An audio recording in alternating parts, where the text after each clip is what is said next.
15 taon na kinalaban ko kayo.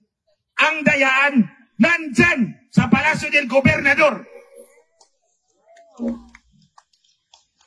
At ito, mga kababayan, bago to.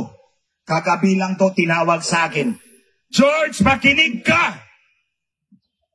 Makinig ka, George. Precinct number 240.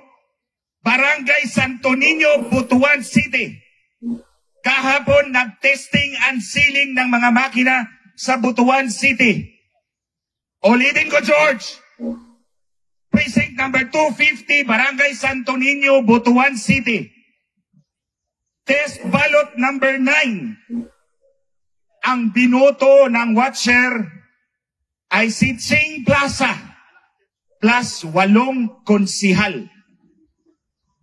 Si Ching Plaza at 8 konsihal ang binoto sa test ballot number 9. Paglabas ng resibo, tumugma sa balota. Pero, nung tiningnan nila ang election return sa screen, ang lumabas ay si Lau Fortun at 12 konsihal.